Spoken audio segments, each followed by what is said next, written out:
سیوم مارت پرزیدنت جمهوری تاجیکستان پیشوای ملت محترم امامعلی رحمان در دایره سفر کاری در شهر و ناحیه‌های ولایت سوخت در دهه شمس‌آباد دهات اسماعیلی ناحیه باباجان غفورов مرکز سلامتی را مورد استفاده قرار دادند.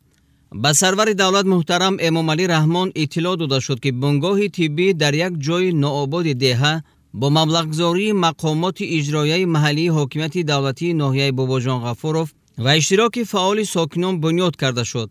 بعد از جانب پرزیدنت کشور محترم امامعلی رحمان افتتاح گردیدن انشاءات ساحه تندرستی در اینجا 15 نفر صاحب کار دائمی گشتند. امروز در یکی از دهه‌های جماعت اسماعیل یعنی دهه شمس‌آباد این بنا یعنی بنگاه طبی زمانوی شده افتتاح گردید که برای مردم خیلی ضروریت داشت. به واسطه با دستگیری و توجه پیشوای معظم ملت اساسگذار صلح و وحدت ملی جناب عالی محترم امامعلی رحمان در دهه‌های دوردست تشکیل کردن نقطه‌های تولد، تحلیلگاه، استوماتولوژی به حد ضروریت داشت افتتاح گردید که برای مردم خیلی برای تشخیص و طبابت آنها به شهر گلستان یا شهر خوجان می رفتند. امروز می توانند در اینجا تمام همین تشخیص و طبابت خود را در همین دهه گذارند. ما از این غمخواری های پیشوای معظم ملت محترم امامعلی رحمان دوچند یعنی کوشش و غیرت نموده برای خلق عزیز خودمان خدمت رسانی طبی خود را می رسانیم.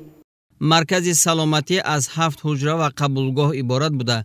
در آن شعبه‌های تولد، ختنه، طبابت دندان، تحلیلگاه، سوزنگذرانی و حجره دکتری طب اولیوی موجود است. طور اطلاع داده شد مرکز سلامتی در مساحت نزدیک 1 هکتار بنیاد گردیده به 4500 نفر ساکن دهه شمس‌آباد خدمت معاصری طبی میرساند. قبلا ساکنان دهه به شهر و ناحیه‌های دوردست ولایت رفته از تشخیص گذشته و طبابت می‌گرفتند. اکنون با شرافت دستگیری پیشوای ملت محترم امامعلی رحمان این مشکلات آنها حل خود را پیدا کرد.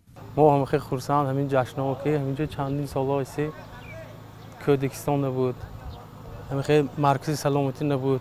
اصلا من ما ناحیه‌های دوردست دورتر نمیبریم. ما هم جناب عالی خرسند که من همین خیلی دستگیری که همین جای کشاده ما رسا خرسند می نداری خداموی بیامونی.